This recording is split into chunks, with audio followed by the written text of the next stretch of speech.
जाहिर सी बात है, अगर आप हाँ नहीं निकालेंगे तो ऑटोमेटिकली आपका हाँ निकल जाएगा, जो कि गोल हाँ होता है।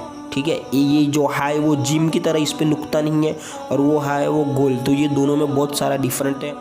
अगर आप सीन सही निकाल रहे हैं तो आप उसे ज़हन में रखें कि मेरा सीन सही हो गया, अब मुझे जाड़ी आवाज़ जो निकलते हैं शीन, वो सही करना है। या फिर आप अगर मतलब कि शीन आपका ऑटोमेटिकली बहुत सारों का ऐसा होता है, जैसे बच्चे भी पढ़ते हैं तो बहुत सारों का शीन ही निकलता है, सीन नहीं निकलता, तो उनको सीन के ऊपर तवज्जो दिलानी पड़ती। लेकिन आजकल क्या है, लोग कोशिश ही नहीं कर रहे। बहुत सारे लोग यही कि कोशिश नहीं कर रहे, और ये इसके आड़ में मतलब ये कह रहे हैं कि हमसे नहीं होता, या मखारिज तो हार्ड है, भारी है। भाई जो तुमने एजुकेशन की पढ़ाई की वो कौन सी आसान थी? जो तुमने इंग्लिश को पढ़ा, इतना रटा, इतना समझा, वो कौन सी आसान थी कि उसमें डिग्रियाँ ले ली और आप कह रहे हो कि मखारिज हार्ड है? ऐसा नहीं होता। आप जिसके पीछे मेहनत करोगे, जिसको वक्त दोगे, वो आपके लिए आसान हो। अस्सलामु अलैकुम वरहमतुल्लाहि वबरकातुहू। नाज़रीन, उम्मीद करता हूँ आप सब खैरियत आफियत के साथ होगी इंशाअल्लाह अज़्ज़ व जल। आइए आज की इस वीडियो में कुरान पाक दुरुस्त तरीके से पढ़ने के लिए जिन चीज़ों का ज़रूरी है, यानी जो अलिफ से लेकर या तक हुरूफ़ मुफरिदात इन्हें कह लीजिए, या फिर हुरूफ़ कुरानी, या फिर हुरूफ़ तहज्जी, तो अलिफ से लेकर या तक मखारिज के साथ, दुरुस्त तजवीद के साथ, मखारिज की सिफ़ात के साथ, इंशाअल्लाह अज़्ज़ व जल जो हुरूफ़ है उनकी सिफ़ात के साथ, इन हुरूफ़ की अदायगी का हम आज इस वीडियो में इल्म जानेंगे। जाहिर सी बात है कि अलिफ से लेकर या तक कुछ ही हुरूफ ऐसे हैं जिनके हमें तलफ़ुज़ की जो अदायगी है वो सही तरीके से करनी है। बहुत सारे मखारिज को थोड़ा हार्ड लेते हैं, तो इतना भी हार्ड नहीं है, बस थोड़ी सी मेहनत की ज़रूरत है। जो हर्फ आपका कमज़ोर है, यानी कोई अगर अल्फ़ाबेट हर्फ, जैसे अलिफ ये हर्फ है, तो कोई भी हर्फ आपको अगर पढ़ने में परेशानी आ रही है या आपका सही तरीके से नहीं निकल रहा, तो आप उसकी जितनी ज़्यादा मशक़ करेंगे वो इतना अच्छा निकलेगा। यानी जितना ज़्यादा शहद डालेंगे इतना ही ज़्यादा मीठा होगा। तो सबसे पहले तो मैं आपको ये बता दूं कि ये जो 29 हुरूफ से अलिफ से लेकर या तक, आप कोई भी तख्ती ले लीजिए, मदनी कायदा हो या कोई सा भी कायदा हो, उसमें सबसे पहला सबक तो यही होता है जो अरबी में हुरूफ तहज्जी जिन्हें हम कहते हैं, हुरूफ कुरानी अलिफ से लेकर या तक, ये तो 29 ही होगी। कोई ऐसी तख्ती नहीं होगी कि इसमें 30 हो या फिर 28 हो। तो ये बुनियादी जो 29 हुरूफ है, इन्हें हमें मजबूत करना है। तो आइए आज इनके सही तरीके से अदायगी सीखते हैं। और अगर आप नए वीडियो देखने वाले हैं तो आपको बता दूं कि इससे पहले मदनी कायदे के मैंने 13 सबक अपलोड कर दिए हैं, मशक़ कराने के साथ साथ पढ़ाई भी अंदर, और जो सवाल व जवाबात है वो भी उसके अंदर मैंने याद कराने की कोशिश की है। और इसके साथ साथ उर्दू सिखाने का भी सिलसिला जारी है। उर्दू के भी तकरीबन 11 से लेकर 12 पार्ट्स हो चुके हैं, जिसमें तामीर अदब का जो कायदा है वो मुकम्मल हो गया, और तामीर अदब हिस्सा 1 ये रनिंग है, 20 से 22वां पेज चल रहा है। तो अगर आप चाहते हैं कि आप वो भी सीखें तो इस चैनल को सब्सक्राइब कर लीजिए। यानी आप देख रहे हो कि वीडियो के नीचे रेड कलर का बटन है, ताकि आने वाली नई वीडियो आपको मिल जाए। अगर सब्सक्राइब ना करना हो तो आप वीडियो के टाइटल नेम के ऊपर जैसे क्लिक करेंगे तो नीचे डिस्क्रिप्शन बॉक्स खुल जाएगा, वहाँ पर ये मैं लिंक रख दूँगा, वहाँ से आप डायरेक्टली इन सबक को पढ़ सकते हैं और याद भी कर सकते हैं, और उसे समझकर दूसरे लोगों तक शेयर भी कर सकते हैं। तो आइए शुरू करते हैं आज का हमारा जो सबक है। यानी दुरुस्त तरीके से मैं आपको बिल्कुल ही अच्छे से बताऊंगा किस तरह हमें मतलब कि हुरूफ की अदायगी करनी है। तो चलिए शुरू करते हैं। अऊज़ु बिल्लाहि मिनश शैतानिर रजीम, बिस्मिल्लाहिर रहमानिर रहीम। तो सबसे पहले होता है, आप भी जानते हैं कि सबसे पहले अलिफ, ठीक है। अब इसमें क्या करना है, जो हमारे ऊपर के दांत है, ठीक है, ये नीचे के दांत, ये ऊपर के दांत, तो ऊपर के दांतों को नीचे का जो होठ है, जो तरी वाला हिस्सा है, वहाँ पर हमें लगाना है, ठीक है। जैसे अलिफ, अलिफ होठों का जो किनारा है उसको ऊपर के दांतों पे लगाए, यानी ऊपर के दांतों को हमें नीचे के होठों के किनारे वाले हिस्से पे लगाना है, जो हिस्सा आमतौर पर तर रहता है। अलिफ, अलिफ। और आप देख सकते हैं, आप सुन सकते होंगे, मैं थोड़ा माइक को करीब करके सुनाता हूँ आपको। जैसे मैं बोलूँगा अलिफ, अलिफ, तो ये जो हवा है फ़ा, ये निकलना ज़रूरी है। बहुत सारे ऐसा कहता है कि अलिफ, अलिफ, तो ये गलत है। ये अदायगी मैं आपको बता रहा हूँ, ठीक है। अगर आप कोई भी कारी या कोई भी मतलब कि कुरान पाक सिखाने वाला पढ़ने वाला अगर आप इसके सामने इस तरह पढ़ेंगे अलिफ, तो जाहिर सी बात है कि अलिफ होता ही नहीं, या अलिफ इस तरह फ या प, तो ये दुरुस्त तरीका नहीं है। हमें चाहिए कि सही तरीके से मतलब कि कुरान पाक को सीखे, ठीक है। जैसा मतलब कि कुरान पाक को पढ़ने का हक है, जैसा सीखने का बयान किया गया है किताबों में, इस तरह सीखने की कोशिश करें। कोशिश करना हमारा काम है, ठीक है। तो चलिए आपको मैं बता दूं कि ये अलिफ, ठीक है, ये फ़ा जो है वो निकलना चाहिए लास्ट में, अलिफ। अब इसके बाद हम पढ़ेंगे बा, इसको एक अलिफ की मिकदार खींचना है, ठीक है। यानी जैसे अलिफ पढ़ा हमने, इसमें जो वक्त लगा उस वक्त की मिकदार तक खींचेंगे, ठीक है। जैसे बा, और मुंह को खोलेंगे, बा मुंह को खोल कर मतलब कि अदा करना इसको, बा दब कर, बा दबाना भी नहीं आवाज़ को, हमें बिल्कुल खोल के आवाज़ को मतलब कि निकालना है, ठीक है। जैसे बा अदा होता है दोनों होठों के तर हिस्से से, तो ये ऊपर के होठे, ये नीचे के होठे, इनका जो तर हिस्सा है यानी गीला, जो मतलब कि आमतौर पर गीला रहता है ज़बान से या थूक से, तो उसे हमें उन दोनों होठों को मिलाना है और उनको खोलना है, बा, ठीक है। अब इसके बाद ता, तो ता पे जैसा आप भी जानते हैं कि दो नुक्ते होते हैं, और ये तो हर कोई जानता होगा कि जाहिर सी बात है कि बा और ता में मतलब कि जो फ़र्क होता है, बा में नुक्ता नीचे और ता में नुक्ते ऊपर होते हैं दो।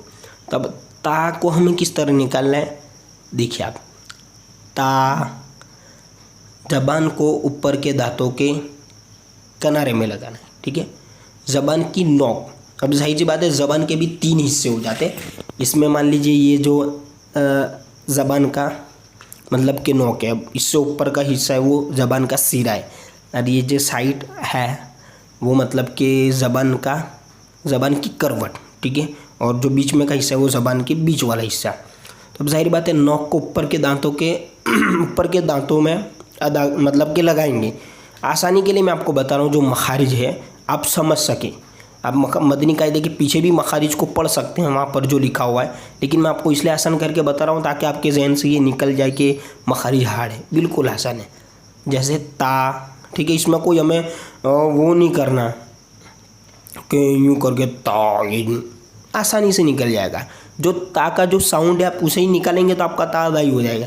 जाहिर सी बात है त का जो शब्द है त, टी, वो ट अलग होता है और ये ता, ठीक है, तो उसको आप निकालेंगे ना, वो एक होता है ट, तो ट नहीं निकालना है। ट ना निकलने के बिना पर आप जैसे ता निकालेंगे तो आपका सही निकल जाएगा। त जिसको हम कहते हैं गुजराती में या हिंदी में त, तो ठीक है। तो ये अरबी है इसलिए मैं आपको मखारिज से बता रहा हूँ, ता। अब जो मेन मखारिज है जिसमें बहुत सारे गलती करते रहते हैं और हो भी जाती है बहुत सारों के मश्क ना होने की बिना पर, ये भी आसानी है। तो सा, ठीक है, ज़बान का जो सीरा, ये सीरा है, ठीक है। मान लीजिए ये ज़बान है, ठीक है, तो ये हिस्सा ये सीरा, और ऊपर के दांतों के अंदरूनी, यानी मान लीजिए कि ये दांत है, ठीक है, ये मान लो कि ये ऐसे दांत है, ऊपर के दांत आप इसको ऐसे मान लीजिए, तो ये अंदर का जो हिस्सा है ना ऊपर के दांतों का, वहाँ ज़बान को लगाना है। कैसे, चलिए माइक को नीचे रखता हूँ मैं थोड़ा सा। हाँ, तो ये मान लीजिए ऊपर के दांत है और ये ज़बान, तो ये ज़बान का सीरा हो गया। अब इसको ऐसे निकालेंगे, देखिए सा, ज़बान को बाहर नहीं लाने, सा ऐसे नहीं, सा, ये ज़बान, इसको आप समझे, और ये ज़बान पूरी ऐसे गोल है, ठीक है। ये सीरा, ये नोक है और ये सीरा, तो ये सीरे को हम कहाँ लगाएंगे, ऊपर के, ये सब ऊपर के दांत आप समझ लीजिए ऐसे, और ऊपर के दांतों का ये अंदर वाला हिस्सा है, तो जैसे सा, ठीक है। ये जो आप आवाज़ सुनिए ताकि आपको मालूम चले आप सही तरीके से पढ़ रहे हैं, सा। और इसी तरह की आवाज़ वाले बहुत सारे रूप भी है, जैसे सा हो गया या शा हो गया या सा हो गया, तो हमें सा निकालना है, ठीक है। इसका मखारिज आप देख सकते हैं, ज़बान का सिर और ऊपर के दांतों के अंदरूनी किनारे से।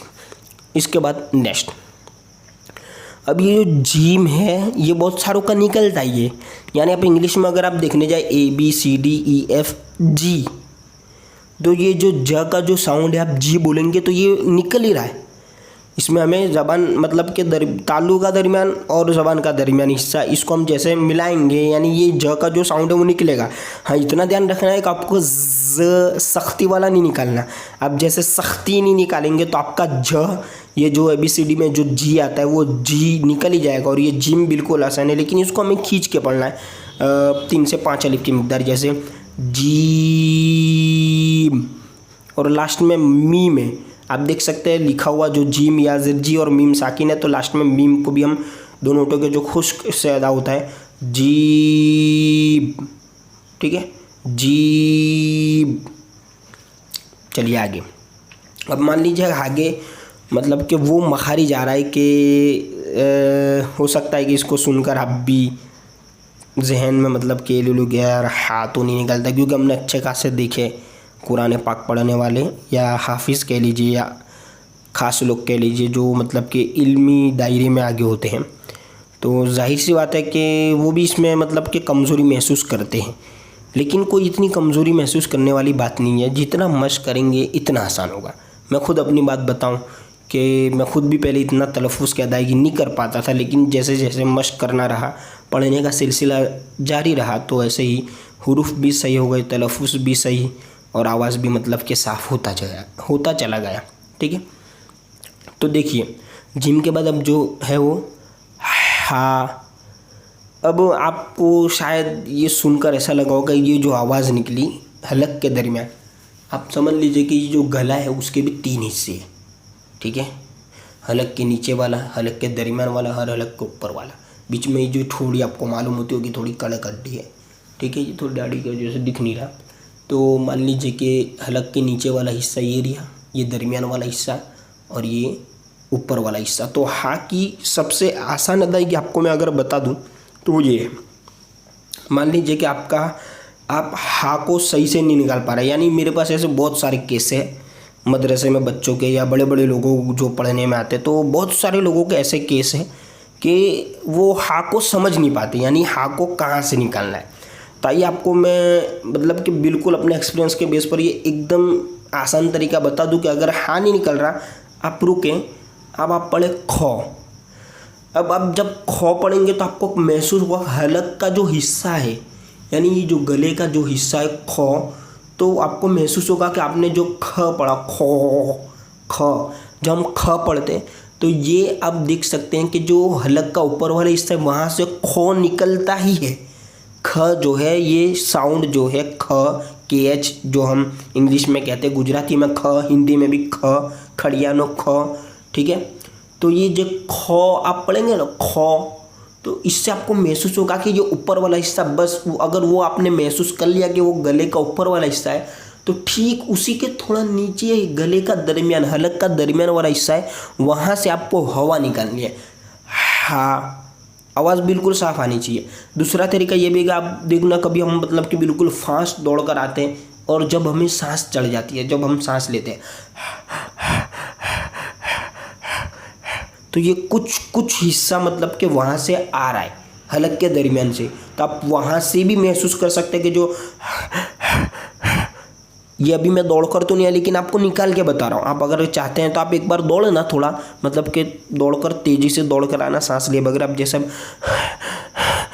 तो सांस लगे तो वो हलक के दरमियान वाला हिस्सा है। तो ये 2 तरीके से आप हा का मालूम कर सकते हैं। अगर आप चाहते हैं कि मैं सही पढ़ रहा हूँ नहीं पढ़ रहा, तो आप कांच में देखकर भी मतलब इसे निकाल सकते हैं, ठीक है। लेकिन इसका साउंड आप ध्यान से सुन लीजिएगा, अगर आप इस तरह पढ़ रहे हैं तो आपका हा सही है। और मान लीजिए कि मखारिज के अंदर जो हुरूफ़ करीब 100 है, यानी जिनकी मिलती जुलती आवाज़ वाले जो हुरूफ़ हैं उनमें से ये हा भी है। अब जाहिर सी बात है अगर आप हा नहीं निकालेंगे तो ऑटोमेटिकली आपका हा निकल जाएगा, जो कि गोल हा होता है, ठीक है। ये जो हा है वो जिम की तरह, इस पे नुक्ता नहीं है, और वो हा है वो गोल, तो ये दोनों में बहुत सारा डिफरेंट है। अगर आप किसी जगह पर मतलब कि हा लिखा हुआ है और वहाँ पर हा पढ़ते तो वहाँ पर मीनिंग भी मतलब कि डिफरेंट हो जाएगा, माना बदल जाएगा। तो जाहिर सी बात है कि ये बहुत ज़रूरी है।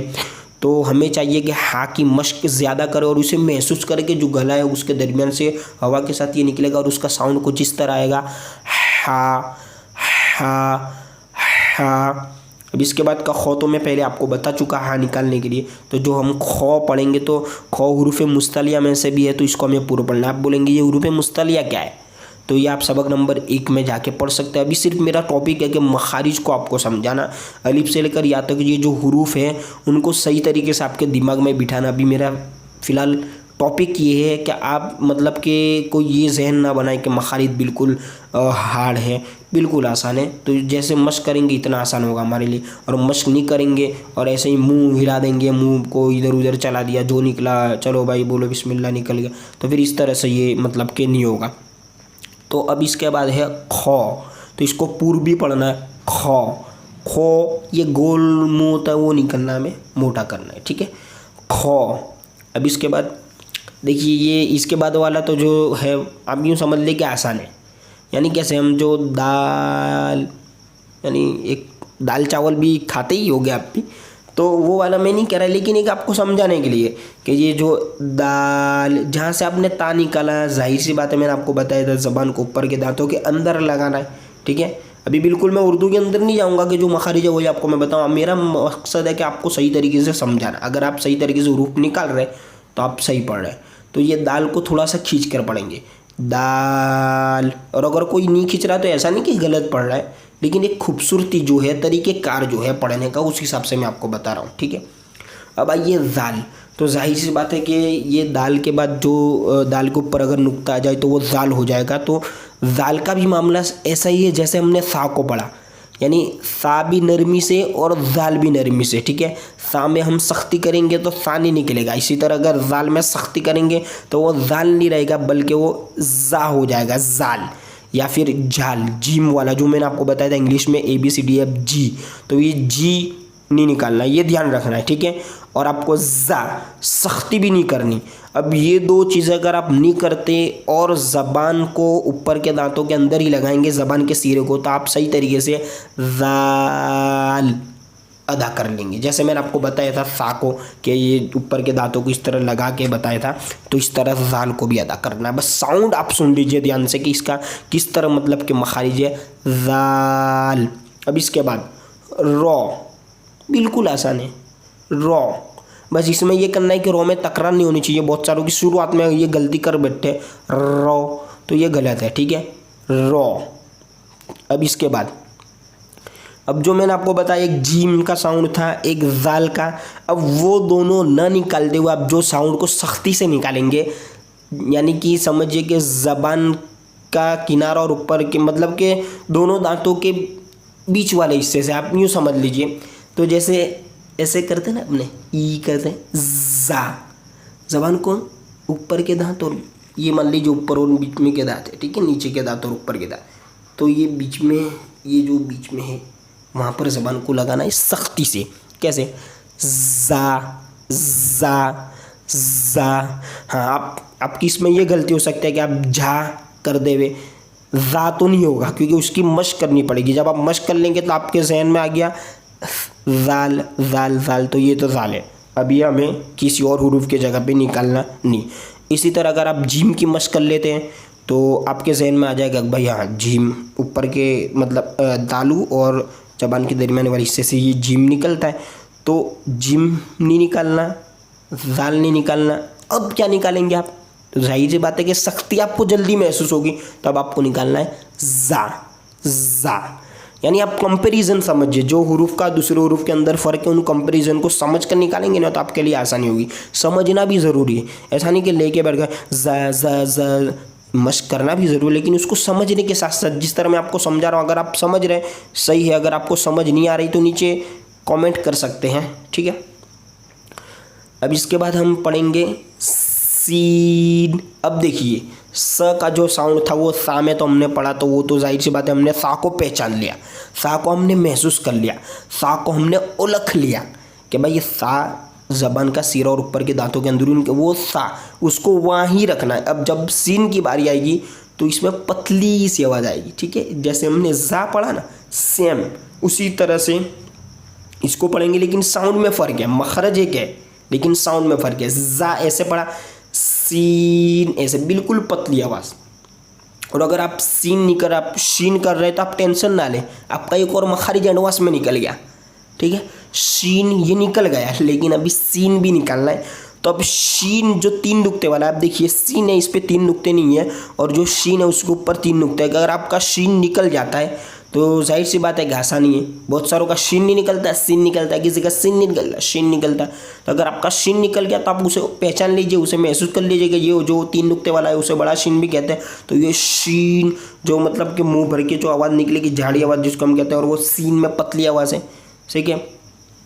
तो जो शीन है वो भी ज़बान के दरमियान, तालु के दरमियान, जैसे हमने जीम पढ़ा इसी तरह शीन को भी पढ़ेंगे मुंह भर के, ठीक है। उसकी आवाज़ थोड़ी डिफरेंट होगी सीन से, तो उस आवाज़ को आप ध्यान रखें। अगर आप सीन सही निकाल रहे हैं तो आप उसे ज़हन में रखें कि मेरा सीन सही हो गया, अब मुझे जाड़ी आवाज़ जो निकलते हैं शीन वो सही करना है। या फिर आप अगर मतलब कि शीन आपका ऑटोमेटिकली, बहुत सारों का ऐसा होता है जैसे बच्चे भी पढ़ते हैं तो बहुत सारों का शीन ही निकलता है, सीन नहीं निकलता, तो उनको सीन के ऊपर तवज्जो दिलानी पड़ती है। या कुछ बच्चे ऐसे होते हैं कि जिनके मतलब कि सीन नहीं निकलता, तो उनको शीन के ऊपर तवज्जो दिलाने की ज़रूरत रहती है। तो आप भी ध्यान रखें कि आप किस हर्फ के ऊपर कितनी मतलब कि बेहतरी ला रहे हैं, अपने आप से महसूस करें। जिस तरह मैं आपको बता रहा हूँ, साउंड को याद रखें, जो सीन है उसमें पतली आवाज़, ठीक है, और शीन। अब इसके बाद है सौद, सौद, ठीक है, जा सीन सौ। सौद का भी मखरज वही है, लेकिन सौद हुरूफ मुस्तलिया में से उसकी सिफत है, तो इसको हमें पूर्व पढ़ना है, सिफत लाजिम है फिर, ठीक है। तो इसको पूर्व ही पढ़ेंगे और सीटी की आवाज़ आएगी, ठीक है। सौद, सौद, देखिए सीन और सौ इसमें फ़र्क है। सीन यूँ समझ लिया कि एक तरीके से बारीक पढ़ रहे हैं पतली आवाज़ से सीन, और सौद ये हमें पूर्व पढ़ना और इसको खींचेंगे। इसी तरह दौद भी मखरज मतलब कि निकल जाएगा। इसको मैं आपको इसी तरह समझाता हूँ जिस तरह मतलब कि सामने समझाएगा।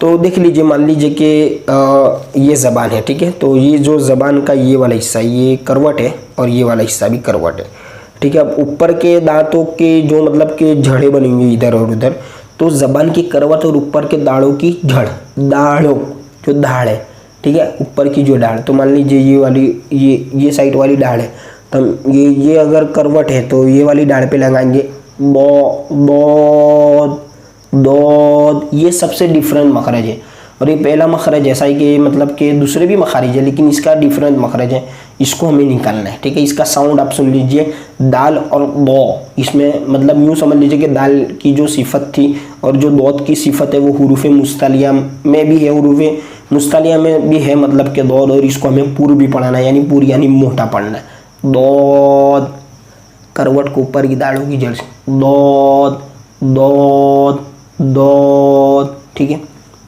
अब इसके बाद तो आप सुन रहे हैं ध्यान से, ये ता वाला आवाज़ नहीं है, और अगर ता वाला आवाज़ है तो ता को तो बारीक पढ़ा था हमने, लेकिन तो हुरूफ मुस्तलिया में से है तो इसको पूर्व पढ़ेंगे। तो मखरज वही है, ता दाल तो तीनों का मखरज यही है, लेकिन फ़र्क क्या है, या तो सिफत का फ़र्क है, या तो खूबी का फ़र्क है, या तो फिर साउंड का फ़र्क है। तो इन तीनों फ़र्कों को हमें समझना है। जैसे ता और तो, जाहिर सी बात है दोनों में बिल्कुल फ़र्क हमें महसूस हो रहा है कि ये जो ता है वो बारीक पढ़ रहे हैं हम ता, और तो ये सही नहीं है, मुंह को गोल नहीं करना, मुंह को मोटा करना है, पूर्व पढ़ेंगे तो जाहिर सी बात है मुंह मोटा होगा। तो ठीक है, तो भी थोड़ा मतलब कि हार्ड मखरज तो नहीं कहूँ मैं इसको, फिर आप जाहिर सी बात है वीडियो देख रहे बोले तो सहला सहला करके सब बाढ़, तो मेहनत करेंगे मशक करेंगे तो हो जाएगा, ठीक है। तो अब ज़ो, सा, ज़ाल और ज़ो ये भी सेम, ज़ाल मैंने आपको बताया, सा आपको बताया, उसको महसूस करना है। ज़बान का जो सीरा ऊपर के दांतों पे आपने लगाया, ऊपर के दांतों के अंदरूनी किरा में, तो अब ये ज़ो भी है लेकिन इसको पूर्व पढ़ना है, ज़ाल पूर्व नहीं पढ़ते हैं, ज़ो इसको पूर्व पढ़ना है। इट इज़ सिंपल, ठीक है। ये हो गया तो ज़ो। अब इसके बाद वापस हम गले में आ जाओ।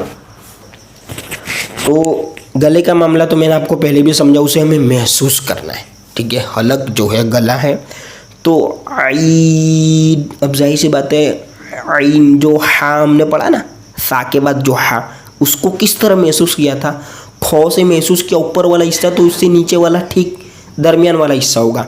तो इसी तरह आइन जो हाँ हमने निकाला वहीं से थोड़ा आइन नरमी से, हाँ आइन आइन आइन साउंड आप सुन लीजिए। मखरज तो मैं आपको बता चुका हूँ, गले के मखरज को हमें किस तरह महसूस करना है, ठीक है। इसको हलक भी कहते हैं।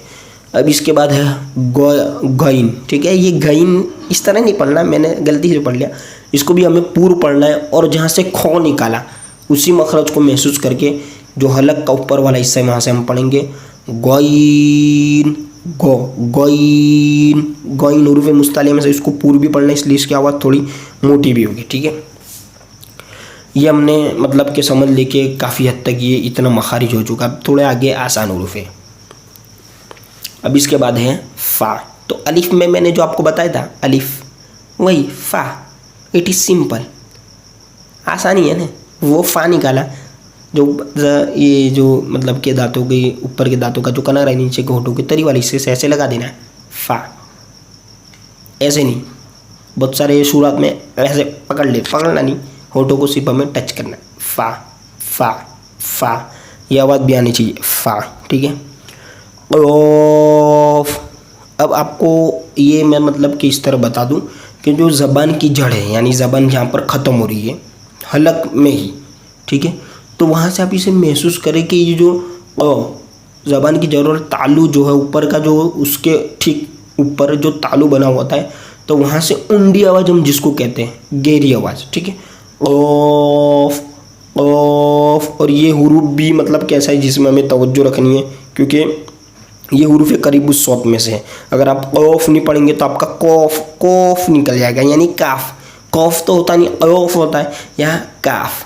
तो इसमें फ़र्क करना है। क़ाफ़ दो नुक्ते वाला हुरूफ मुस्तालिया, इसको पूर्व पढ़ेंगे क़ाफ़, ज़बान की ज़रूरत तालु के नरम हिस्से से। और ये जो काफ है वो भी ज़बान के जड़ और तालु के सख्त हिस्सा में महसूस होना चाहिए। काफ का काफ काफ, थोड़ा आवाज़ काफ, ठीक है। आखिर में फ़ा है, क़ाफ़ में भी आखिर में फ़ा है। तो ये दोनों में मतलब कि हमें फ़र्क को हाजिर रखना है। अब लाम तो आप भी निकाल लेंगे, पढ़ लीजिए आप भी, देखिए लाम निकल ही जाएगा, गारंटी दे रहा हूँ मैं। लाम, ल बोलने के लिए आप ज़बान को ना किसी और जगह ले जाएंगे ना आवाज़ आपका कोई और निकलेगा। ल जैसा दूसरा कोई आवाज़ मिलता जुलता है ही नहीं, यानी जो आपने लाम निकाला वो सही निकाला। लाम, ठीक है। मीम, दोनों होठों को खोलेंगे फिर बंद कर देंगे। मीम, दोनों होठों के खुश्क हिस्से से, सूखा हिस्सा। मीम। नून नून, होठों को मतलब कि गोल। अब देख रहे हैं कि किस तरह मैं मतलब कि नून की अदायगी कर रहा हूँ, क्योंकि लाम, नून और रॉ ये तीनों का मखरज भी एक है। लाम को हमने जिस तरह निकाला, नून और रॉ, ठीक है, ठीक है। ये हमने लाम मीम नून, ये तीनों आसान मखरज है। अब वाव भी आप आराम से इसको निकाल लेंगे। वाव वाव वाव वाव, होठों के गोलाई से व जो हम निकालेंगे वा नहीं करना, वाव वाव, ठीक है। अब ये जो है हा, ये तो आपका निकल ही रहा है, मैं आपको कॉन्फिडेंस दे रहा हूँ, कॉन्फिडेंस, बेस्ट ऑफ लक। हाँ, ये तो निकल ही रहा है, जाहिर सी बात है। वो जब तक वो हा नहीं निकलेगा तब तक तो यही निकलेगा। तो यानी ली कि आप जब हा निकालेंगे तो जब तक वो वाला हा, जिम के बाद वाला हा नहीं निकला, तो ये हा, इसकी भी प्रैक्टिस हो गई। और जब ये हा निकलने लग गया तो उसकी भी प्रैक्टिस हो गई। तो दोनों को हमें महसूस कर लेना है, ठीक है। हा, ये हम हलक के नीचे वाले हिस्से से, हा के बाद अब लास्ट में हमज़ा, ठीक है। हा, हमज़ा, हमज़ा, हा, ठीक है। तो उम्मीद करता हूँ कि आपने मखारिज के साथ दुरुस्त तरीके से कुरान पाक सीखने के जज्बे के तहत ये वीडियो को पूरा देखा होगा। तो मदनी कायदे के वीडियोस भी अगर आपने नहीं देखे तो देख लीजिए। ये वीडियो बनाने का मकसद है कि आप कुरान पाक को दुरुस्त तरीके से मखारिज के साथ सही तरीके से सीखने में कामयाब हो जाए। और नीचे जो डिस्क्रिप्शन में लिंक दिया है उसे फॉलो करें ताकि आप आने वाले नए सबक भी मतलब कि सीख सकें और उर्दू भी सीख सकें। और अगर आपको कुछ ज़्यादा ही वीडियो अच्छी लगी हो तो लाइक करना ना भूलें। चलिए, अस्सलाम वालेकुम, दुआ में याद, मिलते हैं अगली वीडियो में। तब तक के लिए देखते रहिए इस्लामिक एंड टेक।